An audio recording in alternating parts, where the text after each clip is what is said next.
sebelum COVID yang lumayan aktif itu namanya IOC. Apa coba Mas IOC? Islamic Otaku Community. Itu mempertemukan wibu yang soleh, mempertemukan orang soleh yang wibu.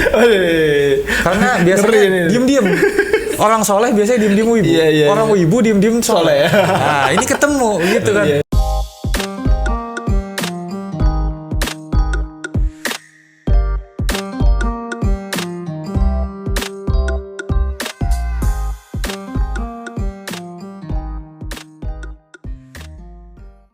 Bismillahirrahmanirrahim. Assalamualaikum warahmatullahi wabarakatuh. Waalaikumsalam warahmatullahi wabarakatuh. Selamat datang semuanya di podcast kali ini. Podcast Bisa Bincang Santai Samudra bersama Mas Fauzi dan Bang Faruk.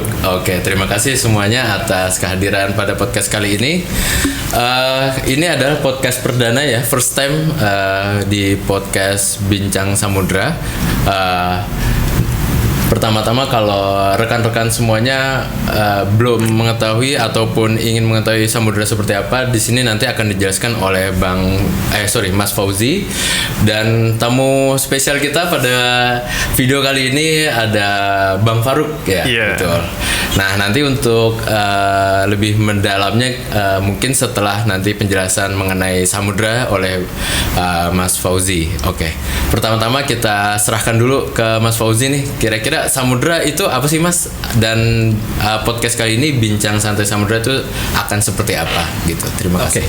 Oke, terima kasih Mas Gorbi untuk kesempatannya. Baik, rekan-rekan semua dimanapun Anda berada, ini adalah podcast Bisa ya, Bincang Santai Samudra. Mungkin Samudra ini sedikit bercerita. Samudra ini tidak ujug-ujug ada dan tidak ujug-ujug hadir. Oke, siap. Betul. Jadi Samudra ini Mas, dulunya itu bernama Kompak. Kompak itu apa lagi? Itu singkatan dari Komunitas Muda Peduli Jakarta. Oh, gitu. Kompak ya. Oh iya. Nah, Jakarta ya. Iya, gitu. Sebetulnya itu ejaan yang dipaksain sebetulnya. Orang Indonesia emang hobi banget bikin singkatan ya. Hobi banget. Banyak banget singkatan. Betul. Jadi awal itu kenapa Kompak itu bisa hadir? Jadi Kompak itu diawali oleh keresahan kita. Oh, keresahan. Jadi galau gitu ya. Jadi banyak anak-anak muda yang hari ini sebetulnya punya potensi, punya prestasi, tapi mereka tidak mendapatkan tempat atau tidak terakomodir secara tidak optimal. Ada wadahnya. Betul. Sehingga dari situ muncullah Kompak. Nah, Kompak saat itu menjadi wadah untuk teman-teman yang ada di anak-anak muda DKI aja. Oh, di Jakarta ya. Di Jakarta gitu. Oke. Nah, jadi karena memang kita melihat ternyata kebermanfaatan itu kan kita selalu tahu ya, harus ditumbuh kembangkan, dibesarkan, kalau bisa diluaskan. Betul. Nah, maka per 2023 ini Kompak tidak hanya di Jakarta. Oh, tidak hanya Jakarta. Jadi rencana kita ingin disebarluaskan. Makanya bergantilah dari Kompak menuju Samudra. Apa itu Samudra? Gitu ya? Lebih luas ya. Lebih luas Samudra. Satu, pemaknaan itu. Yang kedua, memang Samudra itu singkatan dari Sahabat Muda Peduli Negara dan Bangsa. Artinya skup yang tadinya itu Jakarta, kita coba luaskan menjadi nasional. Gitu ya. Gitu, kurang lebih ya. Iya, betul. Nah, secara aktivitas di dalamnya memang tidak terlalu banyak perubahan. Jadi sama seperti sebelumnya, kita membawa misi membantu anak-anak yang punya potensi, yang punya prestasi untuk diakomodir. Mengingat kita memahami bahwa tidak semua anak-anak itu memiliki kesempatan yang sama. Satu, mereka ada yang memiliki kesempatan dilahirkan dari orang tua yang berada, dia bisa melanjutkan ke jenjang pendidikan yang lebih tinggi. Tapi teman-teman yang tidak seberuntung mereka, mereka akan melanjutkan kemana? Nah, mereka itulah yang kita coba untuk gandeng gitu ya, bahwa mereka memiliki kesempatan yang sama juga. Nah, disitulah munculnya Samudra. Kegiatannya itu apa aja Mas? Kalau yang Kompak apa, yang Samudra seperti apa juga? Jadi kalau untuk program tidak ada perubahan secara signifikan. Kalau dulu memang untuk program kita satu yang clue-nya itu satu relevan, kemudian futuristik, kemudian yang yang bisa berbaur lah dengan mereka. Fiturnya kayak model-model program-program sebelumnya, kayak model satu penjenjangan. Jadi anak-anak yang mau lulus itu ada yang lanjut ke pendidikan tinggi, ada yang setelah lulus mereka usaha, ada yang mereka nggak jelas nih Nggak jelas. mau sekolah Nganggur nggak gitu? nganggur Oh. gitu. Nah jadi kita menyediakan wadah itu Mas. Oke. Jadi teman-teman yang mau melanjutkan jenjang ya kami menyediakan wadahnya. Apakah itu dengan komunitas yang menyediakan tryout, kemudian bimbingan ataupun yang lainnya. Bagi teman-teman yang mereka fokus untuk tidak melanjutkan pendidikan lebih tinggi tapi fokus mencari pendapatan, ya kami menyediakan juga komunitas untuk kayak model konten kreator, kemudian bagaimana skill mereka ditingkatkan berbasis hobi atau kompetensi gitu. Itu kurang lebih Mas. Oh gitu. Itu tadinya di Kompak aja, terus tapi Di sekarang Kompak, di Samudra. di Samudra. Karena lebih luas. Jadi Betul. perbedaan Kompak dan Samudra hanya Kebermanfaatan. kebermanfaatan dan luasan Betul, wilayah betul. jangkauannya aja ya. Betul. Tapi untuk kegiatan tadi sama itu ya. Kurang Jadi lebih, kurang lebih. mengenai pendidikan lah ya Betul, dan after sekolah. Selain itu Yes. ada lagi Mas mengenai kan ini kan bahasanya sahabat muda peduli negara dan bangsa gitu kan. Negara dan bangsa itu kan luas ya. Betul, makanya kalau itu kan pendidikan aja gitu. Demi bangsa. Iya, demi bangsa Jadi dan negara. kami memahami bahwa untuk memperbaiki sesuatu jalur pendidikan itu cukup efektif. Oh cukup efektif. Betul, cukup efektif karena kami memahami untuk mengubah sesuatu itu harus dari pendidikan. Oke. Makanya kami meyakini meskipun mungkin tadi disampaikan sekupnya hanya pendidikan, justru kami melihat dari sisi pendidikan inilah porsi terbesar untuk bisa mengubah arah atau mengubah kondisi baik kehidupan secara pribadi ataupun akumulasi bangsa umumnya gitu. Mengenai pendidikan, tapi kedepannya apakah tetap masih pendidikan juga apa mau diperlebar sayapnya Oke. di Samudra? Kalau untuk program sementara ini kita fokus di sisi sana ya. Artinya di sisi pendidikan. Kalau nanti di kemudian hari kita memiliki resources sumber daya yang kira-kira bisa untuk menjalankan, kenapa enggak? Mengingat ya untuk program itu kan sebetulnya nggak saklek ya. Jadi itu dinamis. Kalau memang diperlukan kemudian untuk kebermanfaatan yang lebih luas, kenapa enggak? Gitu kan. Kalau untuk bisanya ini sendiri bincang santai Samudra ini itu nanti arah fokusnya seperti apa Mas? Apakah bincang umum aja atau mengenai hal-hal kaum muda atau Oke. Jadi kalau untuk bisa ini ya bincang santai Samudra sebetulnya ini adalah wadah untuk teman-teman pelajar ataupun Gen Z lah secara Gen Z. khusus gitu ya, secara khusus bagi mereka yang punya prestasi, kemudian mereka punya kompetensi, kemudian mereka mau berbagi, ini menjadi satu wadah untuk mereka. Di samping narasumber yang kita hadirkan pun adalah orang-orang yang secara kompetensi mereka cukup luar biasa gitu, baik sisi prestasinya, kemudian sisi pergerakannya di organisasi mereka ataupun di lingkungan mereka. Kurang lebih gitu. kita mau menghadirkan tokoh-tokoh muda seperti itu. Kurang lebih Mas. Betul. Berarti semua tadi kalau bicara masalah Gen Z berarti anak-anak Gen Z bisa masuk ke Samudra juga ya. Pastinya. Gen Alpha gitu-gitu. Yes. Ya. Kalau anak-anak senja, anak-anak sekolah gitu masih bisa masuk gak gitu. Kalau anak-anak senja kayaknya kita lihat ya, kayaknya kalau misalnya senja bukan di Samudra lagi Mas. Oh, kan Samudra lagi, iya. Soalnya sunset. Senja di Samudra kan enak. Iya, betul. Indah banget kan di Iya. laut. Cocok. Nah jadi kalau misalnya untuk anak-anak senja mungkin sebagian ada yang bisa bisa terakomodir, ada juga yang enggak gitu.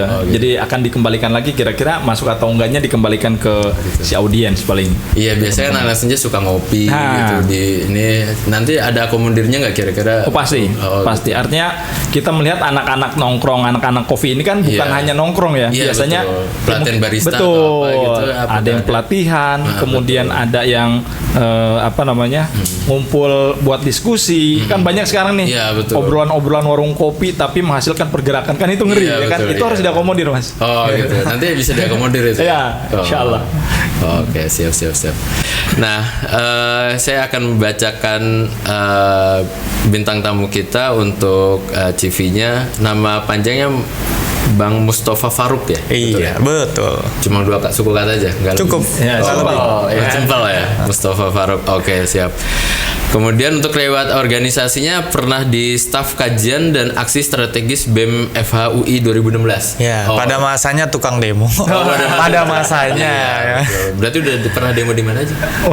Mostly di istana sih, kalau nggak di depan DPR. Oh, di depan DPR. Oke. Kemudian kedua pernah jadi wakil ketua ketua atau kepala Komisi Lembaga Badan Perwakilan Mahasiswa FHUI 2017 gitu. Iya. Oh, ini bedanya kalau ini BEM FH ini Legislatifnya, kalau BPM itu legislatifnya. Legislatif, BPM legislatif. Kemudian di Ketua LD Serambi FHUI 2018. LD Lembaga Dakwah. Lembaga Dakwah. Oke, Iya. jadi Ketua Lembaga Dakwah Serambi FHUI 2018. Masya Allah. Sekali nih ya. Berarti selain Belokannya tajam-tajam. Iya betul. Selain terhukum interagama juga nih. Oh amin ya Allah. Iya. Amin. Kemudian yang terbaru ataupun yang saat ini masih menjadi Presiden Garuda Keadilan, betul Mas? Iya benar. Oh betul. Nah kemudian berikutnya disebut nggak nih Mas yang ini? Apa? Yang bawahnya? Nanti aja lah. Oh nanti aja. Oh nanti aja Sambil berarti. diskusi aja, Sambil diskusi aja. Iya. Rahasia dulu berarti. Iya. Oke, berarti sekilas info atau sekilas CV dari Mas Mustafa Faruk ini ya, bintang tamu kita pada kali ini. Mau memperkenalkan diri lebih dalam atau Udah cukup tadi udah. udah cukup ya? Nggak ada yang perlu ditambahkan lagi gitu? Enggak. Oh gitu. Dikurangin aja, Bro. Oh dikurangin. Kalau saat ini berarti untuk day to day-nya apa nih Mas? Ya kita kan sedang membina organisasi ya. Jadi pertama-tama Garuda Keadilan itu organisasi kepemudaan yang kita udah ada di 25 provinsi se-Indonesia. PR saya nambah ya gara-gara pemekaran ya Papua kan. Jadi 38. Tadinya Papua Barat aja udah kelar Iya, kan. Ini betul. tiba-tiba jadi 30 38 kan. 38 ya? 25 aja itu udah lumayan ya sebenarnya, effort banget buat datengin dan membina teman-teman. Anggotanya sekarang udah cukup banyak, puluhan, berapa itu? udah ribuan, puluhan ribu udah ada lah se-Indonesia. Bahkan ada juga kita cabang di luar negeri. Kemarin saya ketemu sama teman-teman Garuda Keadilan di Turki, sempat bulan Juni ya. Silaturahmi, kebetulan juga ikut agenda konferensi internasional Islamic pemuda muslim sedunia lah. Pemuda Muslim sedunia. Ikut konferensinya kayak gitu sih kurang lebih. Untuk kegiatannya Garuda Keadilan tuh apa aja Mas? Apa aja Bang? Karena kita memang target utama audiens kita itu adalah mereka-mereka yang umurnya 15 ya sampai dengan maksimal 30 tahun. Ini jadi range-nya jauh banget nih. Betul. Saya sendiri umurnya 26 tahun dan udah aktif di Garuda Keadilan tuh sejak ya umur 15 tahun itu dulu 15 ya, tahun, jadi ya. anggota, terus jadi staff, terus pernah jadi kepala bidang. Berarti meniti karir dari nol ya? Ya bisa Salah dibilang satu syarat ya. saya ya bisa dibilang kayak gitu, nggak masuk tiba-tiba jadi ketua misalnya Iya, gitu kan. Gak Kayak apa-apa. gitu kan. Privilege itu. Iya. Oh, gitu ya? Iya, itu kalau itu privilege. Di Garuda Keadilan sendiri ya memang kita banyaknya aktivitasnya kreativitas pemuda gitu kan, yang erat juga dekat sama buat aktivasi ke politik. Maksudnya ke politik itu gimana? Jadi anak-anak muda ini kita ajak buat melek politik, tapi dengan caranya Gen Z dan milenial ya, dan Gen Alpha. Apa itu caranya? Yaitu soft campaign. Kita lihat hari ini sebenarnya anak-anak muda itu bukan tidak suka politik, tapi nggak suka partai politik. Nah, tapi mereka sebenarnya peduli sama isu-isu. Makanya kan ada aktivis lingkungan. Kemarin tuh siapa namanya? Pandawa ya kan. Pandawa Group bikin bersih-bersih lingkungan, terus juga isu udara ini banyak akhirnya aksi-aksi terkait dengan climate change, juga demokrasi, banyak lah segala macam. Artinya sebenarnya anak-anak muda ini itu peduli sama isu-isu, tapi dia nggak suka dengan hard politics. That's why kalau di Garuda Keadilan kita adalah main di isu, main di ketertarikan anak muda dengan gaya-gaya kita main di kesenian, di kebudayaan, termasuk juga di pemberdayaan anak-anak muda. Fokusnya lebih banyak ke situ sih. Gitu. Salah satu contoh kegiatannya apa Mas kalau di Garuda Garuda Keadilan? Ya, di Garuda Keadilan kita biasanya kalau tahunan itu se-Indonesia kita ngumpul. Terakhir kita bikin G-Con, itu Garuda Keadilan Conference. Karena kebetulan pas juga sama dengan G20 Con. Oh. G20 conference ya udah kita G-Con, dan itu bertepatan sama 28 Oktober kita bikin pertemuan se-Indonesia menyatukan arah gerak langkah ke depan, sekaligus juga bikin acara yang konferensi tapi menyenangkan. Kita tur ke Jakarta International Stadium, kita Stadium Generale di ruangan Komisi DPR RI, bahkan kita sempet Sumpah Pemuda di depan gedung buku DPR. Wih, ngeri. Ngeri banget. Iya. Kayak gitu. Dan terakhir ditutup kita sempat konser dan bikin lomba Mobile Legend di salah satu cafe rooftop di Jakarta. Itu pesertanya dari yang 25 dari 25 provinsi itu tadi. Gitu. Ya. Itu dikumpulkan di Jakarta. Jakarta itu semuanya. Di Jakarta. Kalau kegiatan besarnya lah ya. Kalau kegiatan hari-harinya yang di Garuda Keadilan itu apa aja? Salah satu tonggak kajian, ada diskusi. Tonggak utamanya biasanya kita bikin pengelompokan gitu kan ya, pengajian per kelompok ada juga seperti itu. Rutinnya memang nih masalah organisasi pemuda gini.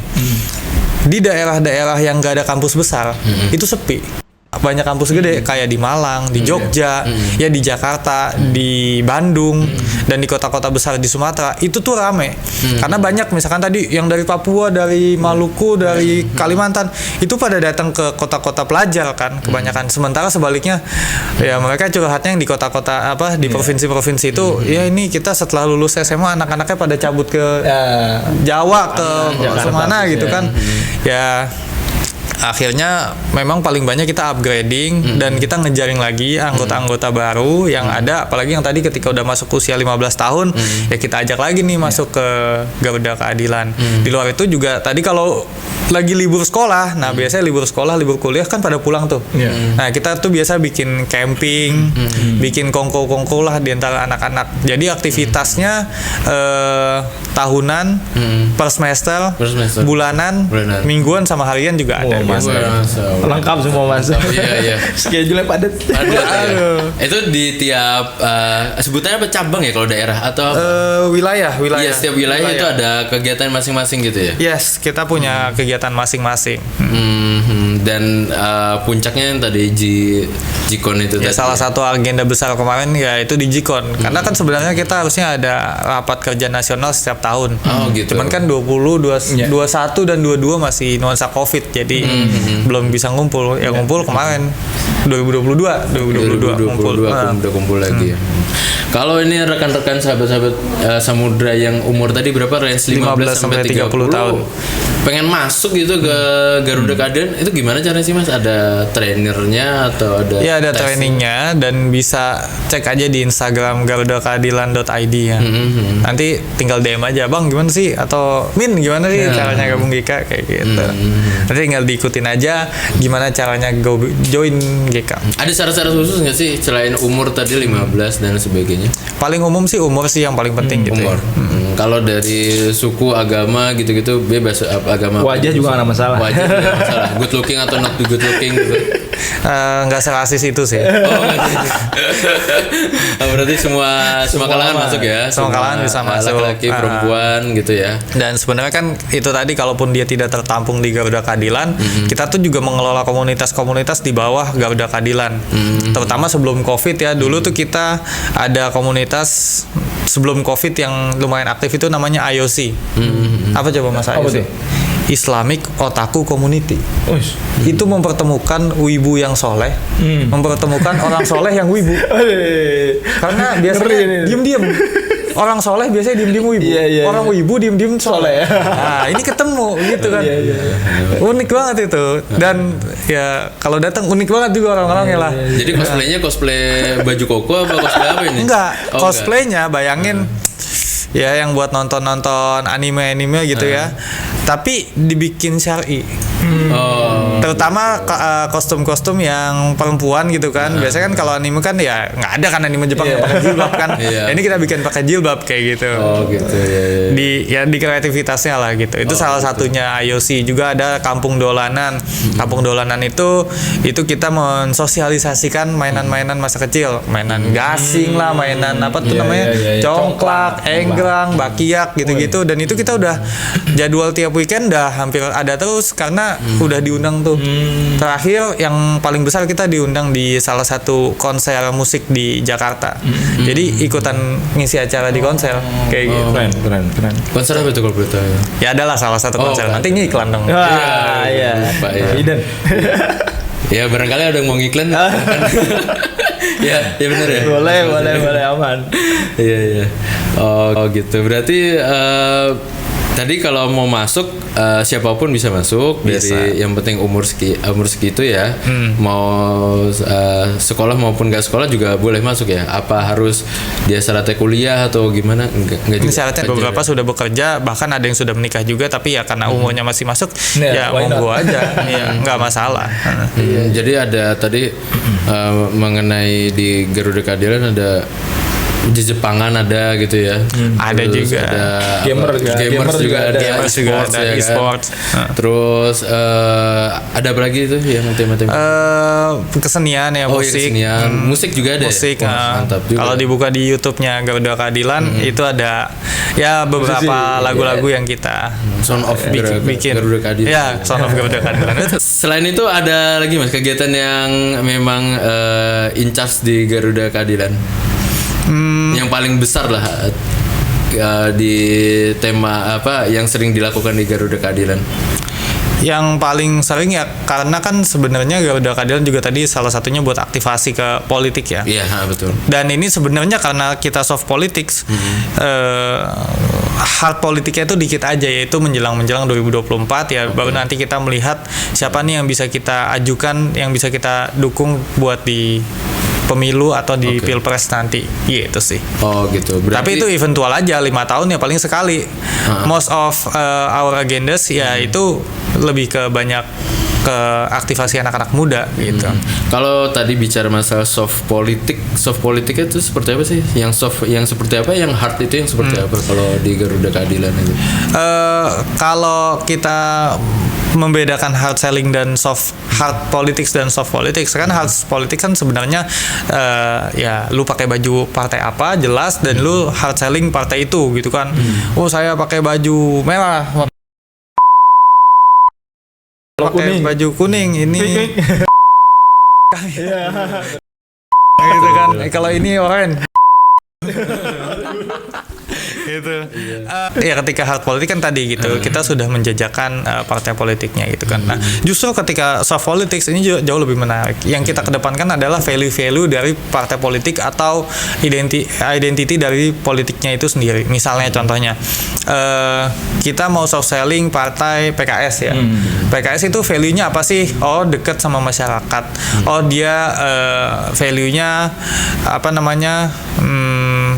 Anti korupsi. Oh dia value-nya apa segala macam.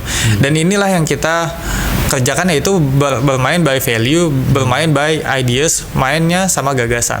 Karena memang anak-anak muda senang banget itu ada ide, ada gagasan. Bahkan di tanggal-tanggal sekarang aja kan ada namanya Idea Fest. Tahu gak Idea Fest Mas? Ya. Masuknya 500.000. Iya. Lumayan ya. Ada lagi yang beli tiketnya kan. Banyak lagi. Ada lagi yang beli tiketnya. Artinya apa?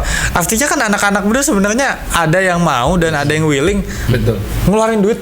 Betul. Mas gede banget Mas. 500.000 buat ikutin acara gituan. Saya punya 500.000 mending beli tiket konser mungkin ya. Mungkin ya. Umumnya kan kebayangkan mending 500.000 mendingan kita nonton konser Ceylon Seven kayak atau Dewa 19. Dewa kan apa. Nah ini punya duit segitu buat nonton Idea Fest yang datengin tadi pembicara-pembicara narasumber buat diskusi, ngomongin ide, ngomongin narasi, ngomongin gagasan.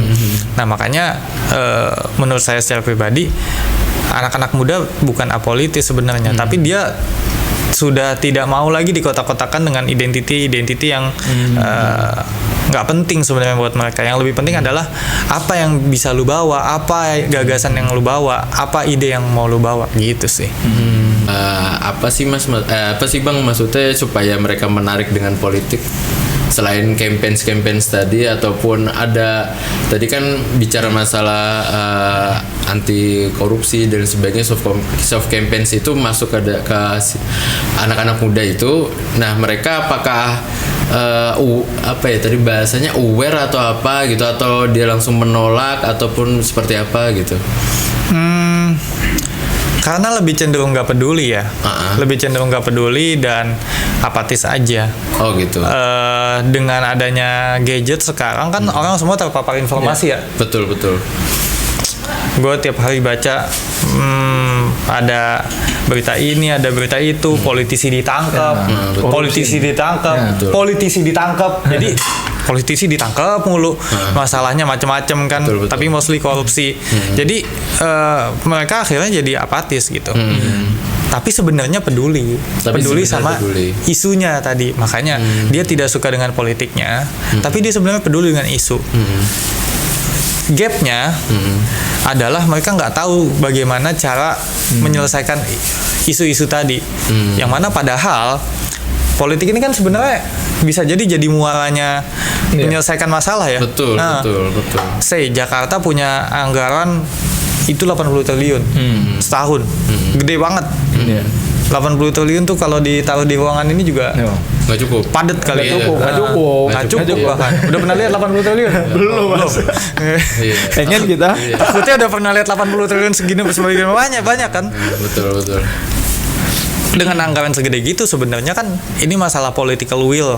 Betul. Buat kebijakannya mau yang kemana? Pembangunan bisa ngebangun kan pemerintah kita.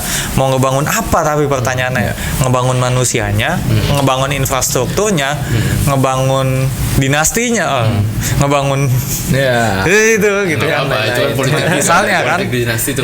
Tapi semuanya bisa sebenarnya. Itu Bisa, semua balik betul. lagi ke political will. That's why gap yang perlu kita isi adalah bagaimana menyadarkan anak-anak muda ini bahwasannya ya mau nggak mau, sebel nggak sebel, salah satu cara paling efektif untuk merubah kondisi yang ada saat ini adalah untuk terlibat aktif di dalam politik. Entah itu dia bisa jadi ya hari ini kan udah mulai ngetren juga nih anak-anak muda maju ke gelanggang politik, nyalek, atau misalkan dia jadi aktivis, aktivis lingkungan, aktivis demokrasi, aktivis kebebasan berpendapat. Dan ini akhirnya berdampak pada anak-anak muda yang lain juga mulai sedikit-sedikit melihat. Kita buka Instagram, ada akun-akun Instagram yang membicarakan gagasan, membicarakan ide, membicarakan isu. Dan semoga ya sedikit-sedikit saya melihat sih sedikit-sedikit mulai sadar bahwasannya ya politik itu penting untuk mewujudkan ide-ide dan gagasan yang sudah ada dan untuk memperbaiki keadaan yang kita sudah khawatirkan tadi dengan adanya political will. Nah dari tadi berarti politik itu untuk merubah keadaan lah ya, lebih kepada alat betul. Bicara masalah bicara idealisme dan lain sebagainya, ideologi, terus habis itu gagasan dan sebagainya. Nah kalau misalnya kita nyambung ke tadi yang Samudra, kan kalau di Samudra itu kan ada beberapa channel nih, dia ada pendidikannya. Kalau orang yang mau berpendidikan terus habis itu kalau ada orang yang butuh kerjaan, in charge dengan pekerjaan, dia diarahkan pekerjaan dan sebagainya, ya kan. Nah kalau kita gabungkan ke sini, kalau yang idealisme masuknya yang tadi pendidikan tuh. Nah kalau di Garuda Keadilan ada nggak yang tadi kalau misalnya nanti kita in charge, berarti ada nggak yang mengenai pekerjaan atau mengenai usaha dan sebagainya di Garuda Keadilan untuk anak muda ya? Untuk anak muda sebenarnya kita bukan fokus di masalah pekerjaannya sih. Tapi kita fokus di empowering si anak-anak mudanya ini, yaitu scale up anak mudanya gitu. Ketika dia udah scale up, abis itu dia mau ngapain aja bisa kan sebenarnya. Dia tadinya nggak bisa ngapa-ngapain, terus kita ajak buat produksi kayak gini-gini, dia belajar. Abis itu dia bikin bikin IO sendiri, dia bikin punya keahlian sendiri dan dia bisa produksi sendiri gitu. Mulai dari situ sedikit-sedikit. Atau misalkan tadi jualan, kita ajak jualan juga sedikit-sedikit, terus lama-lama dia juga yang jualan sendiri gitu. Artinya ada kesamaan dari situ, diisi dulu isi kepalanya, baru isi dompetnya. Ngikutin gitu. Logika tanpa logistik itu.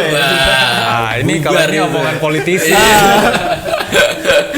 gitu soalnya ya kan. Berarti harus mau berjuang dulu ya, gitu Mau supaya berjuang, mengisi isi kepala dulu Ya kan karena kan emang umurnya kan tadi 15 sampai 30 tahun kan. Oh gitu.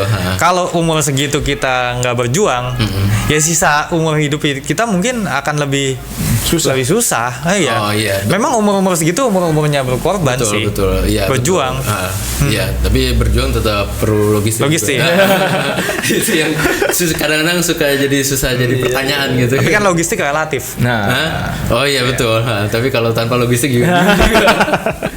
Makan siang 10.000 tetap kenyang. Makan siang 100.000 juga kenyang. Iya, tapi sama-sama kenyang. Tapi kalau nggak ada 10.000 juga bagaimana pinjam 100 dulu. Biar silaturahim gak putus. Iya, biar silaturahim tidak putus. Bang Faruk ya, saya dari Samudra tuh gini ya. Jadi case-case di lapangan itu kan anak-anak muda itu punya keresahan. Satu dari sisi lapangan kerja mereka yang udah selesai SMA, kemudian kalau mereka nggak dapat kerja, kemudian mereka usaha lah. Usaha pun kadang mereka terhambat masalah modal segala macam, ya kan.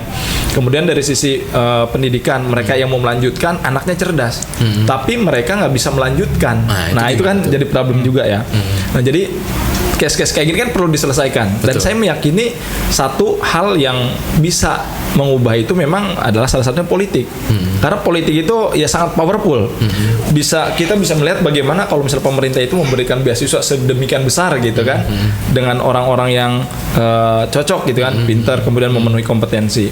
Nah, ya kita sih berharap ya bahwa tadi mungkin disampaikan bahwa ada caleg-caleg muda, kemudian mereka punya kompetensi membawa impian anak-anak yang komunitas ini kan harus direalisasikan gitu kan. Harus, wajib. Gitu. Jadi mungkin ada nggak sih yang selama ini barangkali ya, ini pertanyaan yang bisa merepresentasikan daripada keresahan kita gitu. Mungkin dari sekian banyak partai politik nih, ada nggak sih yang selama ini memperjuangkan gitu ya? Kalau misalnya tadi sempat disinggung politik, karena saya berharapnya anak-anak ini bisa terakomodir gitu, artinya dengan kebijakan yang dibawa bisa memberikan dampak untuk anak-anak ini, baik secara pendidikan, kemudian lapangan pekerjaan ataupun masalah kewirausahaan mereka, gitu kurang lebih ya. Ada nggak sih clue-cluenya itu yang memperjuangkan gitu ya? Yang paling penting sih kita harus jujur sama diri kita sendiri dulu ya. Oke. Siap. Karena hari ini pada faktanya, menurut saya ini kita masuk dulu ke bab korupsi ya. Korupsi itu akhirnya sistematis. Misalnya nih gini, caleg mau maju, dia harus nyiram kasih amplop gitu kan, 300 isinya 100-200 ribu, dia harus nyiapin 100 ribu amplop segala macem. Itu kan habis miliaran ya, banyak gitu. Betul. Sementara kalau kita hitung, googling deh penghasilan anggota dewan tuh berapa, dikali 5 tahun, bisa jadi nggak nutup. Betul. Kalau itu nggak nutup, berarti gimana cara nutupnya? Ya kita Sampingan. logika aja lah. Masa sih orang mau bekerja sesuatu tanpa dibayar, bahkan dia boncos. Minimal kan nggak boncos. Betul. Gitu kan. Minimal dia tidak rugi. Minimal BEP gitu. Minimal BEP. Nah, pasti di situ dia akan mencari cara-cara ekstra ya, cara-cara tidak biasa untuk menutupi BEP tadi kan. Udah mah BEP pengen untung juga kan. Kayak gitu. Betul. Dan itu ya pasti cara-cara yang tidak baik gitu. Tidak baik bisa jadi bahkan legal ya. Tapi ini udah legal. Ada tidak baik legal. Baik hukum. Karena kan hukum manusia celahnya bisa banyak kan. Tapi ada juga yang udah baik legal nggak boleh, secara baik juga nggak baik kan. Nah ini macam-macam. Nah maksud saya politik kita ya akhirnya, dan masyarakat kita senang banget dikasih gitu kan, dikasih seperti itu. Padahal sadar nggak sadar itu kita sedang mengamini, ya udah lu kasih gua sekarang, abis itu lu mau korupsi gimana cara lu tutup modal, terserah lu gitu kan. Kita bisa lihat lah, menilai partai mana sih yang pakai metode-metode kayak gitu dari situ. Itu aja sebenarnya sudah menunjukkan itikat dia ke depan bakal ngapain. Bakal gimana caranya gua harus tutup modal. Ya dong, bisnis paling enggak bisnis kalau mau ditutup kan BEP aja dulu deh. Kalau enggak loss-nya dikurang-kurangin lah gitu kan. Ya itu dari cara dia mengkampanyekan dirinya aja kita sudah bisa menilai. Habis itu ketika sudah kepilih, lebih lanjut lagi kita bisa menilai bagaimana sih sebenarnya rekam jejak partainya dalam mengadvokasikan kepentingan masyarakat. Paling gampang deh, kemarin bensin naik. Ya kan pemerintah kita paling hobi bensin turun jadi berita headline, bensin naik, lah kok naik. Iya kan, bensin naik, lah kok naik gitu kan. Ketika BBM naik, partai apa sih yang nolak gitu kan. Ya cluenya kayak gitulah. Atau misalkan isu-isu yang sangat dekat dengan masyarakat. Ya kita bahas balik lagi bahkan ke 2019 Undang-Undang Cipta Kerja Omnibus Law. Itu rame banget ya. Itu kan masalahnya banyak ya. Betul. Secara formil, maksudnya cara pembentukan undang-undangnya aja salah. Habis itu digugat, yang diganti apa? Undang-undang, cara bikin undang-undangnya. Jadi secara formil, gimana caranya secara formil dibenarkan? Betul. Itu gokil banget, bro. Keren itu. Di luar Nurul. Gak habis pikir di luar Nurul. Saya nggak kepikiran sama sekali bahwasannya, walaupun udah curiga sih ini kayaknya yang bakal diubah nih peraturan mengenai pembentukan peraturan perundang-undangan. Oke. Gitu. Beneran yang diubah itu. Jadi ya kita ngomongin sedikit tentang Undang-Undang Cipta Kerja ya. Dulu tuh secara formil itu banyak banget masalahnya. Secara pembentukan undang-undangnya itu banyak banget masalahnya. Makanya ketika kemarin itu udah jadi dan MK kan bilang ini inkonstitusional karena secara formil salah. Diperbaikin. Bukan pembentukan Cipta Kerjanya yang dibenerin. Undang-undang pembentukannya yang dibenerin. Luar biasa. Mengikuti gitu. Diikuti nama yang ini. Luar biasa tuh, luar biasa banget. Benar-benar kusut. Parah banget kan. Nah, dan di situ bisa dilihat siapa sih yang nolak yang begitu-begitu. Gitu. Ntar tinggal bisa dinilai sendiri gitu. Jadi kalau tadi penjelasan Bang Farouk ini Undang-Undang Cipta Kerja dan sebagainya itu hasil dari caleg-caleg yang nggak beres itu tadi, yang ngasih duit gitu ya Bang ya. Iya. Bisa dibilang kayak gitu atau gimana? Iya, bisa dibilang kayak gitu. Dan akhirnya kenapa itu bisa tembus? Karena ya kita nggak bisa bilang 560 anggota DPR di Senayan itu semuanya orang jahat. Nggak mungkin. Di tempat orang jahat juga masih biasanya tetap ada orang baik. Tapi karena nggak banyak, ya lolos. Betul. Karena kan sistemnya voting juga ujung-ujungnya kan, voting. Nah, habis itu tinggal dilihat deh voting siapa yang tidak menyetujui, siapa yang menyetujui. Karena votingnya kalah, mayoritas pada setuju, jadi itu barang. Betul. Berarti sama kayak yang Ali bin Abi Thalib pernah bilang, keburukan yang terorganisir bisa mengalahkan kebaikan yang terorganisir. Itu sudah. Kan? Yang tidak terorganisir gitu ya. Kalau betul, saya setuju sekali itu. Kalau bicara masalah kira-kira kalau solusi yang terbaik itu apa sih Bang? Misalnya tadi kan supaya nggak terjadi kusut seperti undang-undang Omnibus Law gitu. Jadi agar orang-orang baik ini bisa terorganisir gitu kan. Nah, caranya kan jadi caleg tadi. Nah, supaya jadi caleg kan caleg doang kan nggak bisa nggak bisa memensuarakan kalau misalnya tidak jadi anggota dewan gitu. Tidak jadi anggota legislatif. Nah, kira-kira kalau tadi kita ke belakang lagi supaya jadi anggota legislatif katanya kan supaya jadi rata-rata atau kebanyakan bayar-bayar gitu ya. Tadi kan supaya jadi BEP dan sebagainya gitu. Nah, kira-kira kalau supaya nggak BEP itu seperti apa caranya? Ada solusi nggak dari Bang Farouk itu? Iya. Secara realistis namanya masuk politik, nyalek gitu-gitu kan emang pasti butuh biaya. Ya kita kan turun ke dapil aja kan beli bensin kan. Beli bensin kan pakai duit. Itu intinya butuh biaya. Tapi itu kan biaya-biaya yang masuk akal. Biaya-biaya yang bisa ditakar. Nah, yang nggak bisa ditakar itu yang kayak gitu-gitu tadi. Yang biaya ngasih-ngasih lah, sembako segala macam. Nah, justru karena kita sadar nggak semua orang itu bisa jadi caleg, ya kan? Masa dari semua 200 juta masyarakat Indonesia semua jadi caleg? Yang jadi rakyatnya siapa kalau gitu? Nah, ya justru kita mulai dari kita sendiri nih sebagai masyarakat.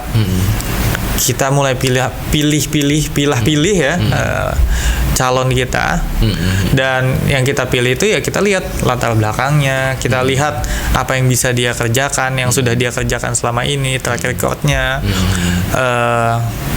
orangnya seperti apa, bukan terpaku dari dia ngasih apa. Masalah di masyarakat kita hari ini adalah kita masih terpaku dari lu bisa kasih gua apa. Di depan. Kita bingung nih, maksudnya selama ini kan rakyat di bawah itu ataupun masyarakat, apalagi anak muda ya gue nggak kenal like-nya gitu. Terus habis itu ya siapa yang mau gue pilih gitu kan. Berarti kan biasanya mereka lebih akan memilih kepada orang yang dia tahu ya kan. Jangan kan kenal ya kan, tahu dulu ya kan. Ketika tahu, nah mereka akan pilih itu gitu. Nah sedangkan kalau misalnya mereka supaya tahu kan tadi adanya amplop itu tadi gitu kan. Nah itu solusinya seperti apa Bang? Ngasih tahu kan nggak usah pakai amplop kan? Kalau untuk ngasih tahu nggak pakai amplop, tapi kan kalau misalnya untuk menghargai orang yang sudah kita bertemu dengan kita ataupun sudah memberikan waktu luangnya untuk kita, itu caranya bagaimana? Kan kita misalkan nih calegnya juga ketemu, justru dia sedang tidak dihormati ketika dia dikasih duit. Yang dihormati adalah ketika calegnya datang ketemu ngobrol sama dia, calegnya sedang memberikan suatu hal yang paling berharga dari diri dia. Apa itu? Waktunya dia. Si calegnya. Waktu calegnya. Tapi waktunya si pemilih? Ya, makanya justru kan karena dia sudah datang ke masyarakat, dia bisa dengar aspirasi masyarakat. Dia bisa bawa itu di kemudian hari ke depan dan bisa diadvokasikan. Itu kan kembali lagi ke masyarakat kan. Hasilnya. Sementara ketika yang turun itu adalah amplop-amplopnya doang. Ya value kita cuma segitu untuk 5 tahun ke depan gitu. Ya gede sih dengarnya 100-200 ribu, tapi kan bukan buat satu hari. Itu nge-DP buat 5 tahun ke depan. Kalau menang kemudian dia nggak turun lagi ke dapil, selesai sebetulnya mereka udah beli suara di awal. Jadi mereka nggak punya kewajiban kayaknya begitu ya. Nggak punya kewajiban. Sementara ketika kita memang caleg-caleg yang beneran turun dengan aspirasi masyarakat dan minta dukungan dan minta dikawal, artinya kan dia punya kewajiban buat kembali lagi ke masyarakat. Justru kalau kayak gitu 5 tahun dia bakal balik terus dong ke masyarakat. Kalau kayak tadi udah jebret, pokoknya lu pilih gua, besok lu tutup mata aja. Apakah ada jaminan orang caleg-caleg yang tidak memberikan amplop itu balik lagi ke masyarakat? Nggak ada jaminan, tapi setidak-tidaknya secara moral ya, itu membuat dia memiliki tanggung jawab moral buat balik lagi. Ya makanya lagi-lagi ya nyalek kalau bisa punya moral. Kalau nggak punya moral ya apa lagi gitu kan. Betul. Oke. Mantap. Ada lagi yang mau ditanyakan? Insert banget. Mungkin dari Bang Faruk ya. Ini udah masuk sesi terakhir nih. Masuk sesi terakhir. Oh ya.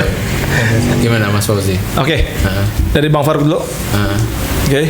Mau ada yang sampaikan barangkali? Oh ya. Mungkin pesan-pesan juga buat anak-anak muda ya. Sebagaimana yang kita diskusiin hari ini seru banget ya diskusinya, ngomongin politik, ngomongin anak muda. 2024 ya, mungkin ini pesan buat 2024 besok karena kita banyak bahas politik. 2024 tinggal bentar lagi ya, 14 Februari ya. Jangan kepikiran buat ngapel karena itu tanggal hari Valentine juga kan. 14 Februari ya. Iya kan, 14 Februari malah pergi ke puncak ngapel sama pacar, itu jangan ya. Besok kayak nyoblos makanya kan. Apalagi bangun siang, bayangin di tengah-tengah minggu hari Rabu, enak banget kan. Luar biasa ya. Enak banget itu buat skip kan. Enak banget buat skip. Apa yang akan kita pilih nanti itu tanggung jawab kita pertama sama Allah. Betul. Kita tuh milih berdasarkan apa sih? Betul. Itu kan kita tanggung jawab tuh sama Allah karena kan kita sedang menitipkan bangsa dan negara ini kepada orang-orang yang kita pilih itu tadi. Betul. Tanggung jawab kita sebenarnya udah lepas dari situ ketika kita sudah menitipkan kepada anggota Dewan Perwakilan kan udah kita wakili nih hajat kita sama dia. Justru tanggung jawab kita memilih dengan bijak dan benar karena kita mau mewakilkan hajat kita sama dia. Tuanku adalah rakyat gitu. Kita mau nitipin hajat kita sama dia. Kalau hajat kita yang dibawa sama dia yang mudorot, kan dosa kita juga bisa jadi kan. Betul. Nah, itu juga nanti korelasinya nih sama dosa juga kan. Ngeri banget nih udah ngancem-ngancem pakai dosa sekarang. Lihat gagasan calon yang maju, baik itu presiden, wakil presiden nantinya, caleg DPR RI, DPRD provinsi buat di Jakarta ya khususnya, sama kabupaten kota buat yang di luar Jakarta. Lihat apa yang mau dia bawa, apa gagasan yang dia tawarkan, seperti apa orangnya, bisa dipercaya nggak sih? Kalau cuman amplopnya doang yang turun, ada orang yang bilang gini, kalau amplopnya turun, ambil aja amplopnya, jangan dipilih. Kalau saya bilang jangan. karena kita khianat juga sama yang ngasih duit kan. Jadi kita sebenarnya nggak amanah juga gitu kan, serba salah gitu. Ini kan udah nggak usah diterima duitnya. Makanya itu tadi ya udah pilihlah berdasarkan keyakinan kita, sebagaimana kita milih jodoh, ya kan? Betul. Kita mau milih jodoh yang terbaik kan, bukan yang bisa bayar kita berapa kan? Betul. Gitu. Bahaya kalau itu. Itu aja sih mungkin. Siap. Oke.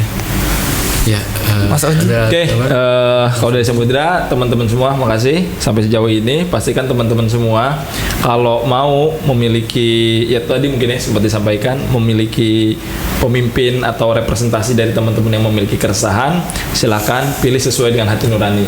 Tapi kalau teman-teman semua memiliki masalah seputar dengan wirausaha setelah sekolah nggak bisa lanjutin, bisa gabung ke Samudra. Karena Samudra tempat berkumpulnya anak-anak yang punya kompetensi, kemudian membuka banyak relasi yang bisa memberikan ya sedikit banyaknya networking untuk teman-teman di kemudian hari. Oke. Untuk bagaimana cara daftarnya nanti ada di link deskripsi ya. Oh, deskripsi ya. Oke, siap. Oke, itu aja. Terima kasih. Oke, siap. Ya, terima kasih semuanya Bang Farouk, Mas Fauzi atas waktunya yang telah diberikan di podcast kali ini. Mungkin itu tadi kata-kata terakhir yang sudah diberikan. Penutup ya, sudah penutup. Nah, jadi closing statement lah ya, closing statement di podcast ini. Syukron jazakallah khair atas semuanya pada hari ini, ya kan. Terima kasih rekan-rekan yang sudah menonton podcast kali ini. Kalau dari saya cukup. Wallahu muwaffiq ila aqwamit thoriq. Assalamualaikum warahmatullahi wabarakatuh. Waalaikumsalam warahmatullahi wabarakatuh.